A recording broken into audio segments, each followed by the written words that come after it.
Hey guys, और आज किस वीडियो में बात करने वाले हैं कि कैसे भैया स्मार्ट स्टडी करी जाए, कैसे स्मार्टली पढ़ा जाए, कैसे कम टाइम में अपने बड़े से सिलेबस को कंप्लीट किया जाए।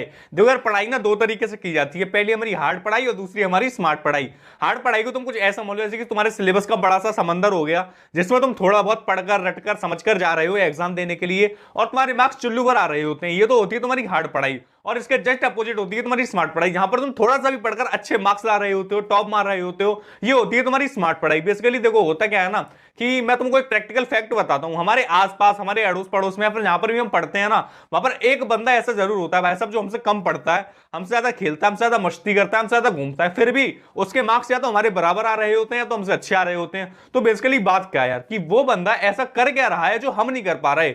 हम इतनी मेहनत कर भी उतने नंबर नहीं ला पा रहे जितने यार हम एक्सेप्ट करते हैं, और वो बंदा बस थोड़ी सी मेहनत कर भी अच्छे नंबर ला रहा है। तो आज किस वीडियो में तुम्हारा शेयर करने वाला हूं चार ऐसे गोल्डन रूल, चार ऐसे गोल्डन मेथड, जिनसे तुम तुम्हारी स्टडी को स्मार्ट स्टडी बना पाओगे और एकदम परफेक्टली पढ़ पाओगे। लेकिन यार, उससे पहले एक छोटी सी रिक्वेस्ट है भाई, कि अगर वीडियो अच्छा लगता है तो वीडियो को लाइक कर दिया करो, और इस साइड में सब्सक्राइब का बटन है, जाओ और यार चैनल को सपोर्ट करो। अपने भाई के चैनल को यार थोड़ा सा सपोर्ट कर दो, ठीक है। और कमेंट में बता दो कि भाई तुम किस चीज के लिए प्रिपेयर कर रहे हो, बोर्ड के लिए या कॉम्पिटिटिव एग्जाम के लिए। अब बात करते हैं सबसे पहले रूल की। सबसे पहला रूल क्या है स्मार्ट स्टडी के लिए, ठीक है। सबसे पहला रूल है डोंट बी गधा। तुमको गधा नहीं बनना है। असल में बताओ, गधा करता क्या है सुबह से शाम तक? सुबह से शाम तक केवल बोझ उठाता है, और उसका एंड द रिजल्ट क्या होता है डे का? शून्य, बड़ा सा जीरो, ठीक है। तो बेसिकली तुम क्या सोचते हो ना कि यार 2 chapter physics, 2 chapter chemistry, 2 chapter bio, 2 chapter mathematics, सबको मिला के 8 चैप्टर हुए। आज मुझको 8 चैप्टर करने हैं। लेकिन एक गधे और घोड़े के बीच में डिफरेंस क्या होता है? बताओ भाई, क्या होता है? बस एक छोटा सा डिफरेंस है, उसके पास स्ट्रेटेजी होती है। एक घोड़ा केवल 10 मिनट अपनी स्ट्रेटेजी दिखा के इतना तेज दौड़ जाता है ना कि भाई लाखों करोड़ों कमा रहा होता है। और वहीं पर एक गधा सुबह से शाम तक केवल वही एक ही सेम टेक्निक की बोझ उठाना है, वहां पर डालना है, उठाना है, डालना है, इससे काम करता है। इसलिए सबसे पहला रूल क्या है कि जब भी तुमको पढ़ना है तो तुम्हारे पास एक स्ट्रेटेजी होनी चाहिए। अगर तुम्हारी बॉडी यार 4 चैप्टर की एफिशिएंसी रखती है ना, और अगर तुम्हारे पास एक स्ट्रेटेजी है, तो तुम उस 4 को 8 बना पाओगे, 8 को 10 कर लोगे। लेकिन यार तुम्हारे पास स्ट्रेटेजी नहीं है ना, और तुम 8 चैप्टर पढ़ लो, ठीक है, तो तुम्हें 4 चैप्टर याद रहेंगे, उनमें से 2 चैप्टर तुम्हें समझ में आए होंगे, और उनमें से एक चैप्टर जितना तुम मार्क्स ला पाओगे, ठीक है। तो फायदा कुछ नहीं है। इसलिए सबसे पहले गधा बनना छोड़ो, एक घोड़े की तरह काम करो, एक स्ट्रेटेजी से काम करो, कि तुम्हारी हर चीज स्ट्रेटेजी वाइज हो, ठीक है। हर चीज तुम्हारी समझ में हो, हर चीज तुम्हारे कंट्रोल में हो, कि यार अब मुझे क्या करना है, अब कैसे करना है, और अब क्यों करना है, ठीक है। अब बात करते हैं दूसरे रूल की। दूसरा रूल क्या है भैया स्मार्ट स्टडी के लिए? देखो, तुमने एक संस्कृत में श्लोक बहुत सुना होगा, रटत विद्या फलंत नाही, ठीक है। इसका मतलब क्या होता है कि रटने वाली विद्या कभी भी नहीं फलती। तो बेसिकली तुम करते क्या हो ना यार, कि जब भी तुमको हार्ड वर्क या फिर हार्ड स्टडी करनी होती है, तो भाई साहब तुम रटना स्टार्ट कर देते हो कि आज से 10 दिन बाद मेरे पेपर है भैया, मुझको तो बहुत पढ़ना है, मेरे पास 8 चैप्टर पढ़े हैं, 9 चैप्टर पढ़े हैं। तो तुम रटना स्टार्ट करते हो कि यार ये ऐसे ऐसे हुआ तो ये हो गया। ये नहीं देखा तुमने ये क्यों हुआ और कैसे हुआ, बस तुमने देख लिया कि इस स्टेप के बाद ये स्टेप है, ठीक है, और क्यों हो रहा है, कैसे हो रहा है, गलत है, सही है, इससे तुमको कोई मतलब नहीं होता है। ये होती है तुम्हारी रटने वाली विद्या, ठीक है। अगर तुम किसी भी चीज को समझते हो, अगर तुमने ये समझ रखा है कि भैया कंसेप्ट क्या है, कहता क्या और मुझको करना क्या है, तो ही तुम अच्छे मार्क्स ला पाओगे, तो ही ये तुम्हारी स्मार्ट स्टडी होगी। वरना रट के तो यार तुम पास हो जाओगे, ठीक है, इसमें कोई शक नहीं है कि हार्डवर्क करके यार तुम पास नहीं हो पाओगे। लेकिन बात केवल पास होने की नहीं है, बात है अच्छे नंबर लाने की, बात है आगे बढ़ने की, बात है चीजों को समझने की और सीखने की।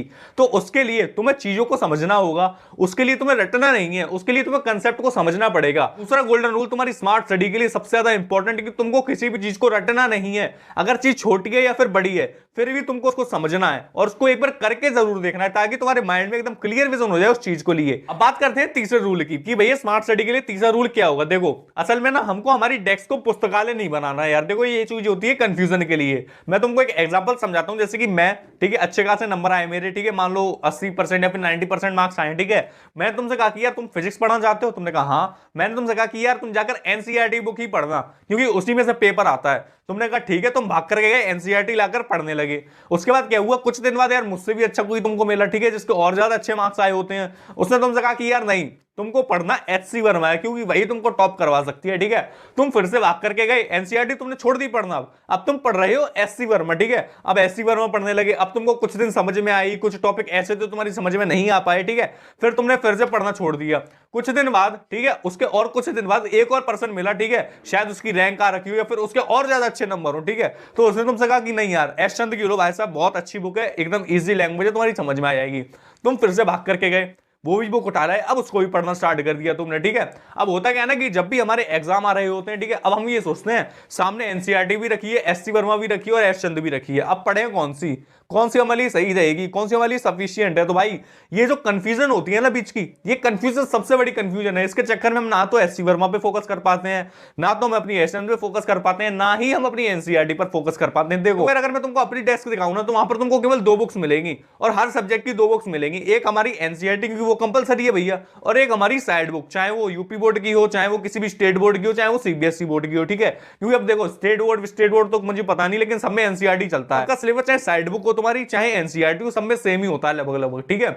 तो बात क्या है ना कि जब भी तुम पढ़ने बैठो यार, तो ना तुम्हारे आसपास एनवायरमेंट भरा नहीं होना चाहिए कि यार एससी वर्मा पढ़ी है, इधर एसचंद पढ़ी है, इधर एनसीईआरटी पढ़ी है, और अब तुम कंफ्यूज हो कि अब मुझको पढ़ना क्या है, ठीक है। सबसे पहले तो एक बुक क्लियर करो। देखो यार, मैं तो एक बहुत ही छोटा क्रिएटर हूं, अमन अग्रवाल तो तुम सब जानते हो ना, वो क्या कहते हैं भैया, 1 बुक 1 टीचर और मल्टीपल रिवीजन, यही है एक स्टूडेंट का मंत्र, ठीक है। तो यही मैं कह रहा हूं तुमसे कि तुम्हारे पास ज्यादा भसड़ नहीं होनी चाहिए कि ये बुक भी पढ़नी है, ये भी पढ़नी है, वो भी पढ़नी है। सिंपल सी कोई 2 बुक ले लो, एनसीईआरटी तो पढ़नी होती है, एक साइड बुक उठा लो, अगर एनसीईआरटी समझ में नहीं आती तो बस उसी पे फोकस करो। ये मत देखो यार कि वो किससे पढ़ रहा है, वो किससे पढ़ रहा है, या फिर वो मेरा दोस्त है ये किससे पढ़ रहा है, फिर वो टीचर को इससे पढ़ा रहा है, ठीक है। बुक को बोलो जो तुम्हारी अच्छी तरीके से समझ में आए, और एक ही बुक को पढ़ना है और उसका ही रिवीजन करते रहना है, ठीक है। बात करते हैं रूल नंबर 4 की। देखो यार, ये सबसे ज्यादा इंपॉर्टेंट है, ठीक है। इसको ना ऐसा समझ लो कि ये सारी जो वीडियो का सार समझ लो, समरी समझ लो, ठीक है। तो बेसिकली ना तुम्हें पता होना चाहिए कि जो तुम चीज पढ़ रहे हो उसकी कितनी ज्यादा इंपॉर्टेंस है भाई, इंपॉर्टेंस ऑफ टॉपिक, ठीक है।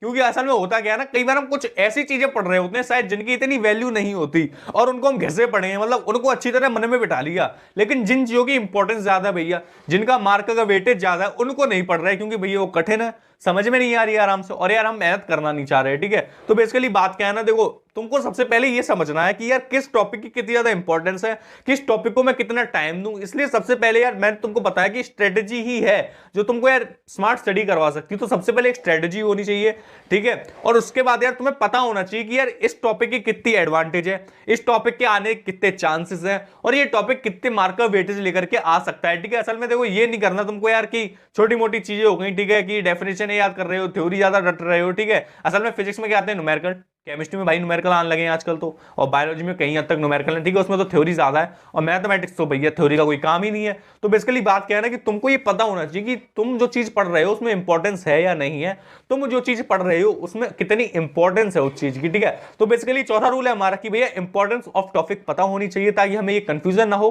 कि हमको इस टॉपिक को कितना टाइम देना है और कैसे पढ़ना है और कितना समझना है, ठीक है। तो देखो यार आज की वीडियो बस इतना ही था, ठीक है। अगर वीडियो अच्छा लगा तो वीडियो को लाइक कर दो, और इस साइड में सब्सक्राइब का बटन है, आई थॉट कि तुमने अभी तक सब्सक्राइब कर भी दिया होगा, एंड चैनल को सपोर्ट करते रहो और वीडियो को लाइक करते हुए जरूर जाना, ठीक है। Thank you for watching this video till and.